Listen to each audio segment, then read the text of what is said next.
Welcome, everyone. Thank you so much for joining us today. I'm Brooke Berlin. I work with Cottar's Safaris out of Kenya and am actually also an art collector. So I am incredibly excited for today's presentation.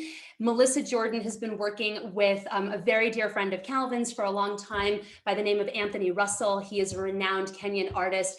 And Melissa is going to tell you a little bit more about her own love and passion of art and how she connected with Anthony and how, as a the kind of our technical consultant in the crypto and NFT world, how she's been able to help Anthony take art off the walls and put it into more of a cyberspace and walk us through what an NFT is, what this auction is all about, and give us some really interesting examples actually of what's happening in the NFT world right now. And then we're going to turn it over to Calvin and hear a little bit more about how all of the money raised through this NFT is going to be used for the Cottar's Wildlife Conservation Trust, along with a little bit of family history and his own kind of interaction with Anthony and the art world. So I'm going to hand it over to you, Melissa. Thank you again so much for joining us, for your passion, for your time, and for everything that you've done to help us get to where we are now.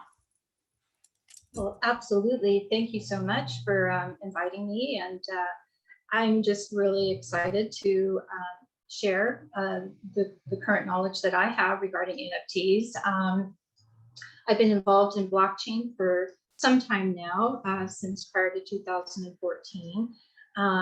It's a nascent ecosystem, but it's been really exciting to see the different opportunities and the way that the technology can change how we do things, whether it's from developing smart contracts or now with the advent of NFTs. I've been very involved in conservation work also for quite some time and absolutely love art in all forms.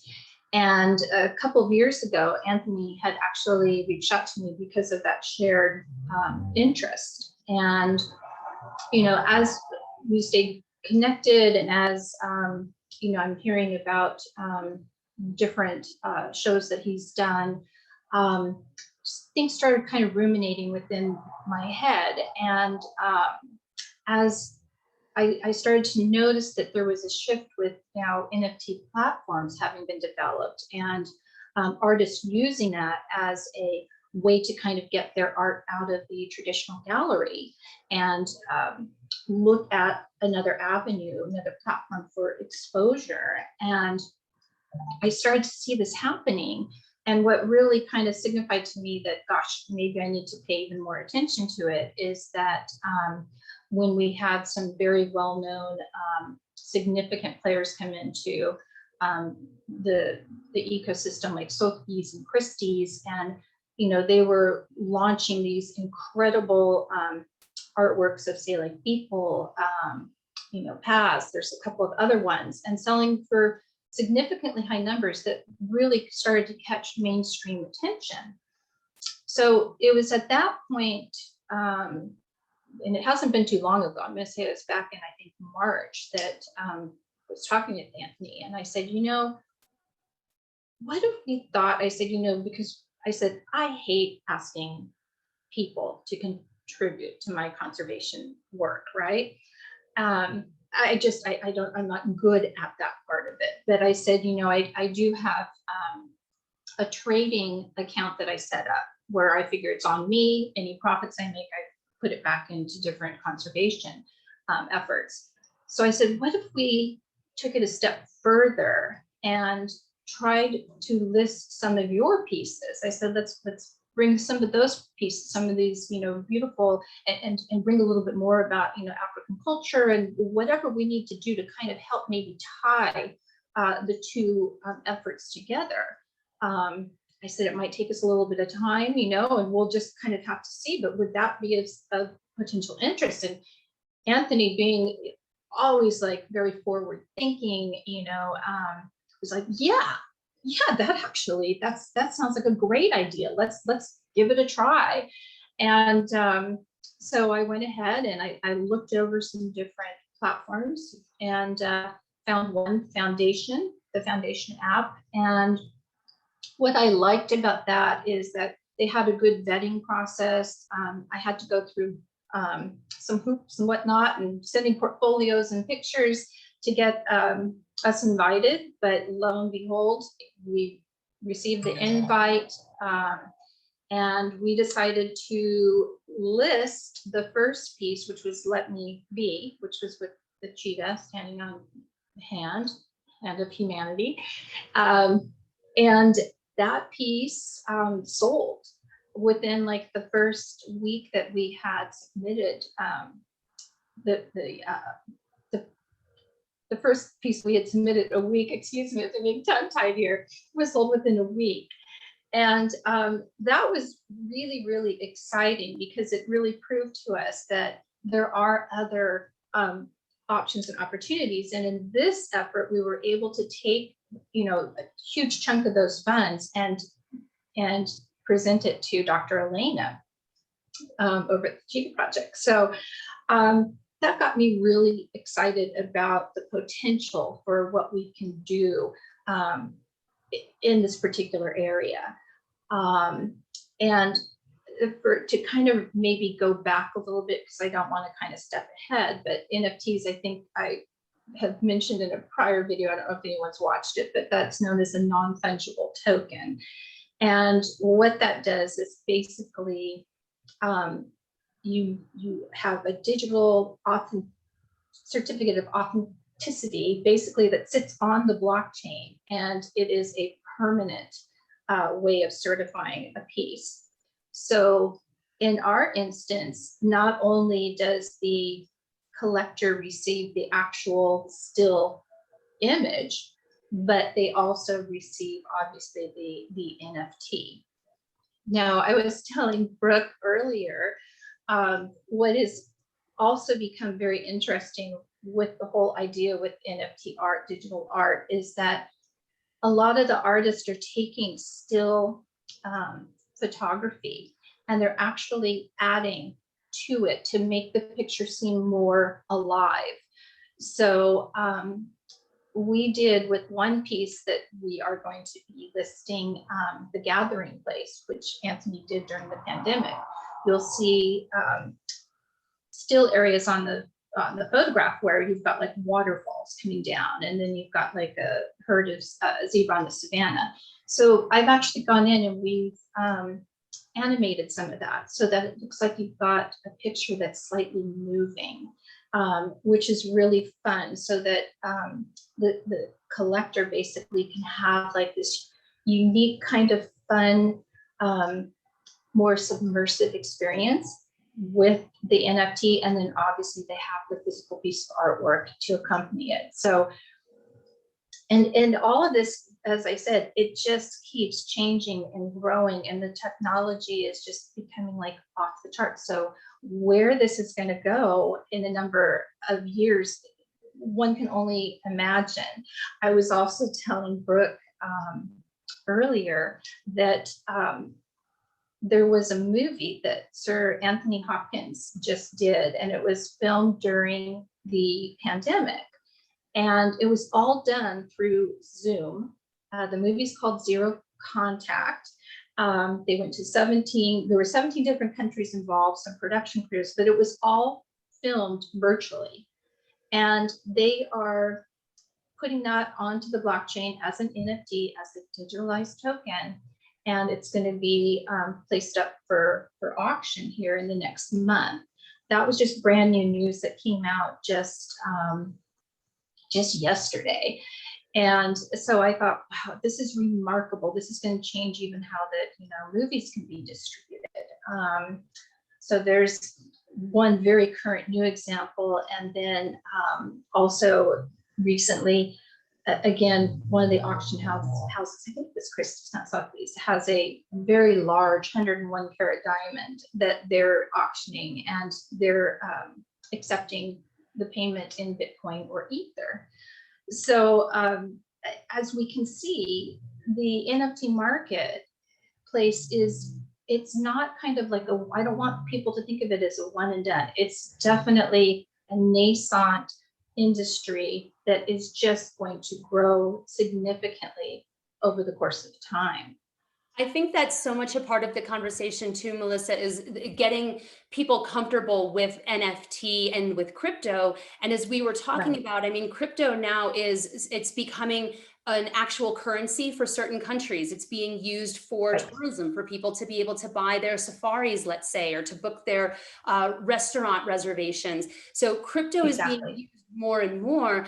And what we're doing right now is actually very pioneering, because yes, there has been a lot of examples of art that has been sold through an NFT, but the main difference here is that the actual piece gets sent to the person who purchases it or who wins, along with all of that certification. So it's very much on the up and up, and very much something that we're going to be seeing more and more of in the art space. So Anthony is just a little revolutionary with you.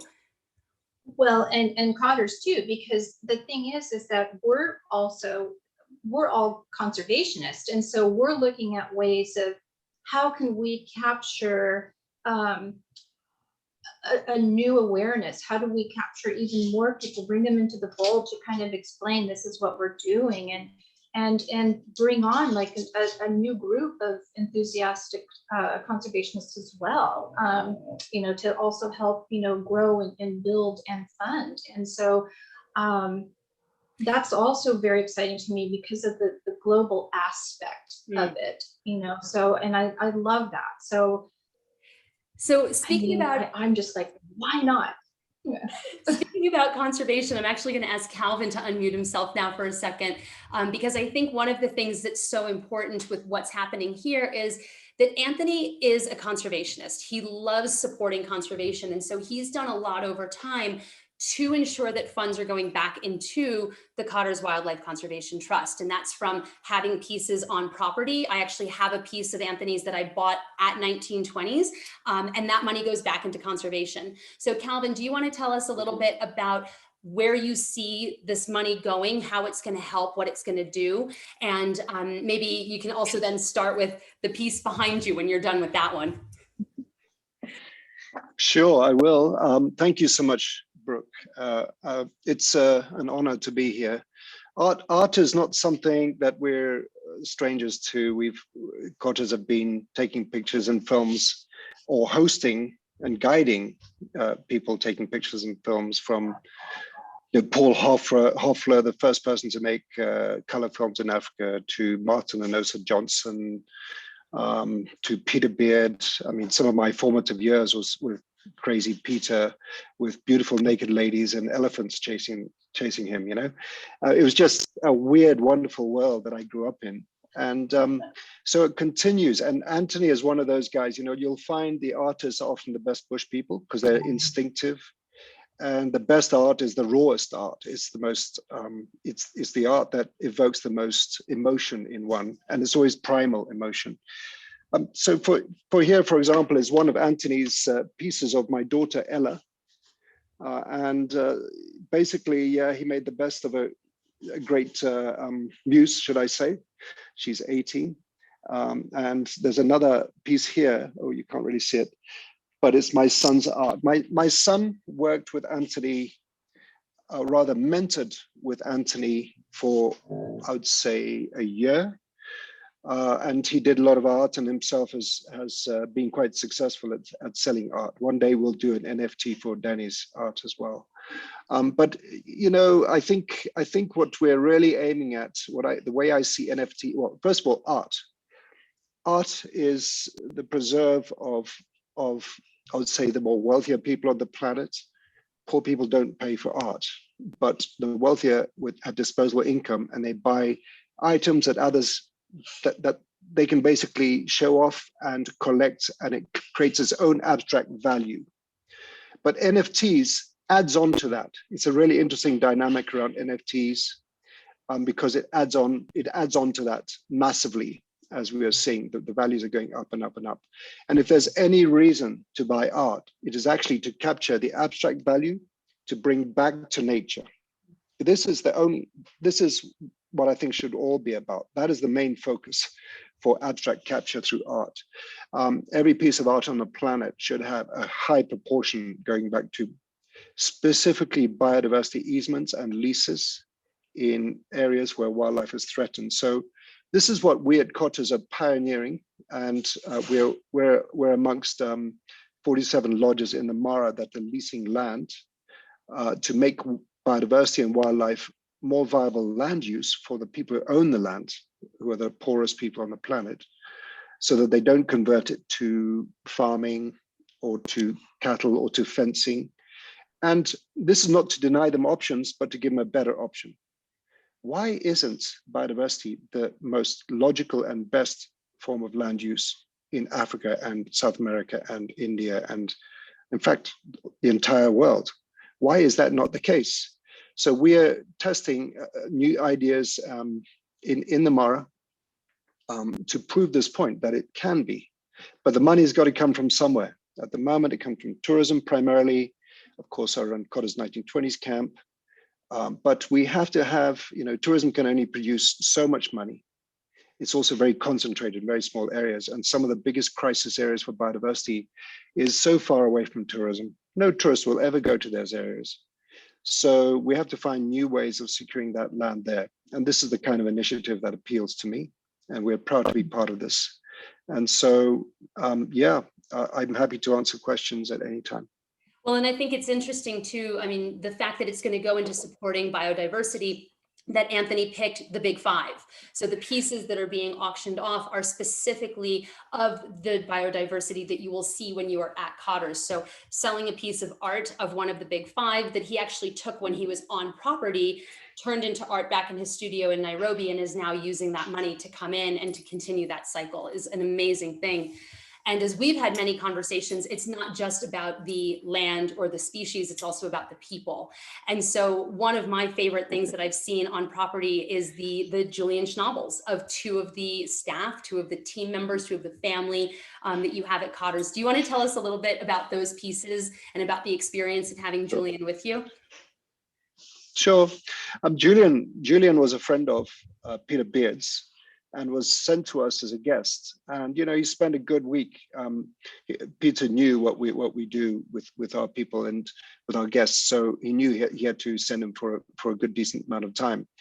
And Julian, he was the most relaxed guy, very chilled out. And then one day, he just said to my staff, send me some olive oil, get me some olive oil. And that was it. Okay, olive oil, here it comes. And he pulled out of his bag some powder paints, and he started to slap as fast as you could imagine. Just pop, pop, pop, pop, pop. He had 2 pieces of paper. He asked for 2 pieces of paper, and he started painting with his finger. And in front of him was Daniel Lanky, one of my oldest members of staff, probably 35 at that point. I mean, he had been with us 35 years, and he painted these beautiful portraits of Daniel Lanky and then Francis. It didn't take him more than 10 minutes, but totally captured them. So I don't know much about art. I know Julian's famous, but that piece is probably worth in my whole camp, sitting there on my canvas wall, flapping in the wind. And this is the sort of magic that happens. It's the sort of magic that happens at Cottar's. Everyone's an artist. You find people drawing in the guest books and doing their own things. Everyone's an artist with their cameras, trying to learn how to take better pictures. Yeah. Well, and as Melissa was talking earlier about the very first NFT that she did with Anthony was to go to support the Mara Cheetah project. And we at Cottar's have an alliance with them as well, because during all of last year, the team on the ground spent a lot of time creating impact activities, which are basically activities that people can use to go above and beyond and get a little bit deeper into learning about cheetah or pangolin or elephant. And so that's one of the things that people can do on property, is to work with the Mara Cheetah project. But also then we've created something with Anthony, and it's one to spend time with him at his home in Nairobi. And this is in concert, of course, with a stay at Cottar's. But also he's looking at the ability of creating art with people. So the way that Calvin was just speaking about Julian on property creating art, one of the things that we're exploring is having people come and actually make a piece with Anthony. And he was telling me a story of when he and Calvin together guided Tony Robbins and the whole kind of like platinum group that came to Kenya. And at the end of this whole tour around Kenya, they all sat down and started making art together. And Tony now has those two pieces that were made with his platinum group, with Anthony, with Calvin. So it's not just the ability to buy the pieces, but to have Calvin and Anthony guide you, whether that's at Cottar's or somewhere else. And then you might very well end up with, I don't know, some pastels and some oils, creating your own piece with these two guys as well. Do you want to bring your sons out, Calvin? You can all be creating art together. Well, there is that option too. They would certainly be able to help people with art. It's the way Anthony does it. He likes to get our guests involved with the art themselves. Yeah, it's all possible, and you never know what happens on safari. Everything's possible. But as long as it's for conservation, everything should be happening. And when I say conservation, I mean I've narrowed down my ideas about what is the right way of doing this conservation, and it's very much to do with land. And land. It really doesn't matter so much about single species or individual animals. Although we like to anthropomorphize animals, it's hard not to. It's hard not to see personalities. But the truth is that it's about space for them to breed and be wild. That's the key.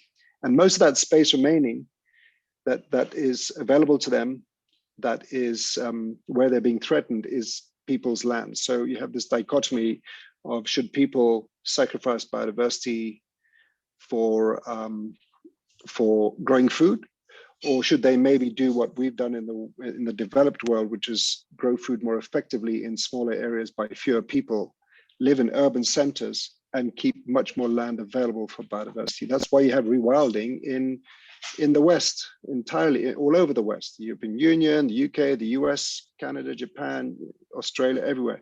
Rewilding is happening because people are focused in small areas. So this is what we have to shortcut in Africa, and try to get people off the idea of subsistence farming as the only way. The only way we can do this is to compete with the other land uses. I'm so sorry to go on about that, but it's sort of my theory of change that we're basing everything on. I promised Calvin that if he spoke about art for a little bit with me, I would also let him speak about land use change. That's true. That's true. Melissa, I want to ask you to run us through, from a layperson perspective, a step-by-step, right? So say I'm totally on board. I know I want a piece of Anthony's work. I want to participate in this way because I know then that buying it is going to go back into supporting land. If I have no idea what I'm doing, right? I know how to buy art from a gallery, or I know how to go and buy art on Artsy, but I've never played in the crypto space and I have no idea what we're talking about. What is a very high level step-by-step of how someone can specifically participate in this auction, knowing that if somebody does not want to and they still want to buy a piece of Anthony's work for money to go back, we can help to broker that as well. But for what we're talking about right now, what is my step-by-step? Yes, absolutely. The first step would be, for someone, they're going to need to own some Ethereum. So they're going to need to own some actual crypto. That can be accomplished in a couple different ways. There's a number of places like Coinbase, which is a global entity where you can sync in your, bank account information and then go ahead and make a purchase. It's a very seamless process. It doesn't take too long to set up. And then once you actually have made that purchase of the Ethereum, because that's the actual crypto that we would be utilizing to make a purchase in this instance for these NFTs. Then the next step would be to go to the Foundation. It's Foundation.app, and that is the NFT platform that we're going to be utilizing for these particular auctions. And you can basically follow the prompts of how to set up an account. The last part to it is that once you've got the account set up, you will need to be able to link it to a wallet so that if you do make a purchase, there's a way to make sure that you can pay for it. So that's going to happen through MetaMask. And you will go ahead again, go to the metamask.io. Excuse me, my phone just is beeping off. I'm sorry, I hope you can't hear that. You'll go to the metamask.io platform and go ahead and get signed up. They'll give you an account number, and then there'll be a way for you to easily transfer the Ether from, say, like your Coinbase account over to MetaMask. And then once it's there on MetaMask, it's aligned, ready for use between the Foundation platform. So that if you wish to make the purchase, you can go ahead, bid on the piece, and you're good to go. And I was also thinking, Brooke, that we might want to do because I'm kind of a visual person also, we might want to do a guide, a very easy visual guide that we can attach somewhere ahead of time, so that for people wanting to get signed up who have never utilized crypto before, that they have like an easy tool to kind of a reference guide to utilize. And then as I also mentioned, I'm going to make myself available to anyone if they needed actual step-by-step hand-holding to get an account set up with Coinbase, MetaMask, Foundation. I'm completely here on call so that we can do that, because it sounds complicated, but honestly, it's no more difficult than when we got used to sending money over to Apple Pay or Venmo. It's just getting the steps down first is probably sounds a little bit intimidating, but it's really not. It's a very simple, straightforward process. Yeah, I love that. And we really appreciate that you have said that you're happy to help anybody. We've got a nice, step-by-step written out. I'll include that in the follow-up for people. And that's exactly why we're having this conversation today, because we're going to list the first piece next Thursday. And we're going to go one by one. So all 5 of them will kind of have their own day in the sun. If you are specific to a buffalo or you're specific to a rhino, you're going to want to follow along and see when that particular piece gets listed. And for those of us that need the buffalo. Melissa's already got her eye on the piece that she wants. I love those persnickety buffaloes. Calvin, out of the big 5 that Anthony has, which one is your favorite? I'm sure you've seen all of them since they've been hanging in the villa for quite some time. Which would you take home if you could? Well, I would take them all if I could afford them. But no, I mean, the leopard is beautiful. They're all amazing. And I particularly, as you said before, all of those were animals from our area. So I kind of know, oh yeah, I know him. So it's quite personal to me. And it's, the leopard is amazing. But they're all amazing. The buffalo is great too, by the way. I love buffaloes. So it's kind of, for anyone who is really into art and auctions in the way that this goes, a piece will get listed and it's then just going to be there until somebody bids on the reserve price. So there is a reserve that's set. And the second that's hit, then the auction starts and it goes live for 24 hours and that's it. So if nobody else bids, then the person who put the reserve price in gets it.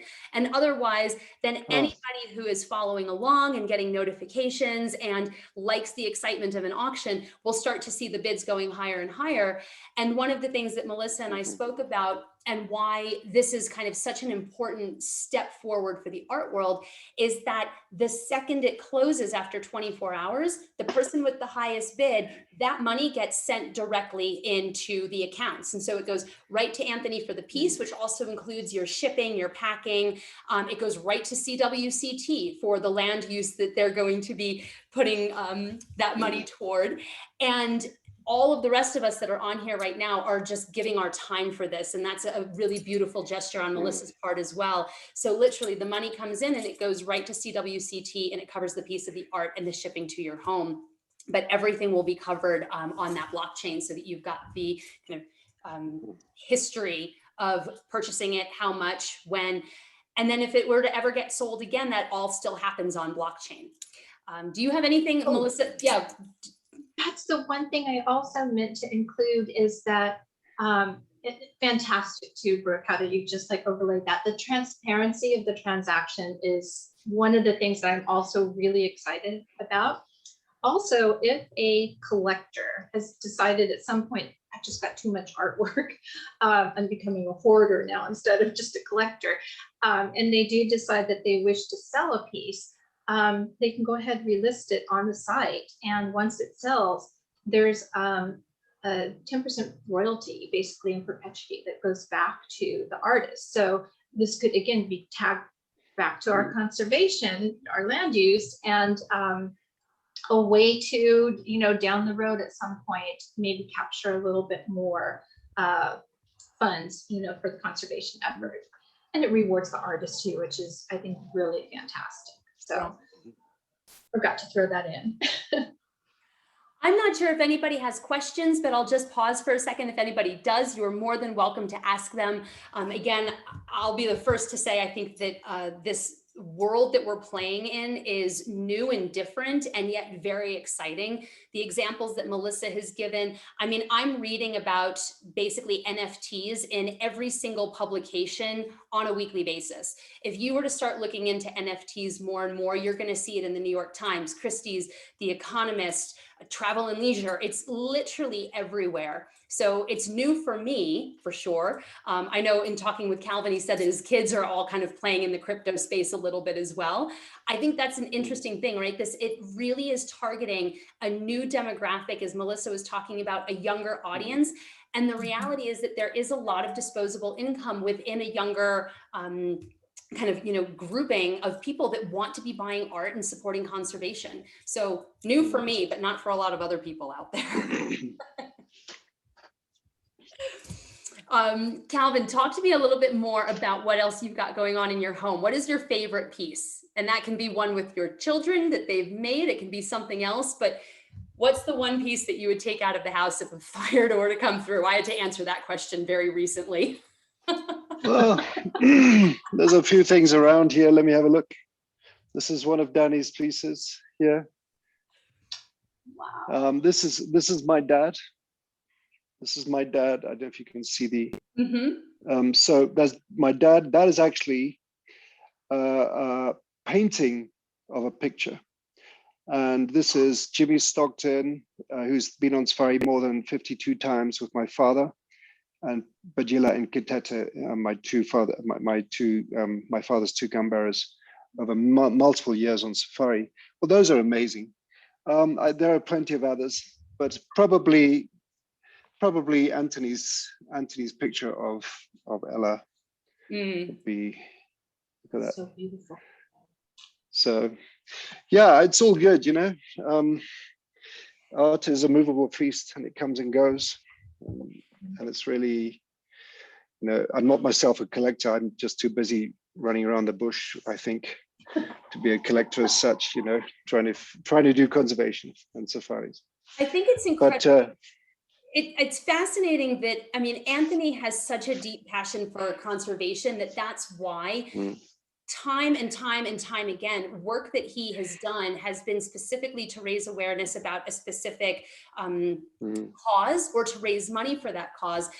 Did you ever see that with other artists that you were friends with or worked with? I mean, I'll keep going back to Peter Beard because I know that he's done similar things with working with you and your family and creating.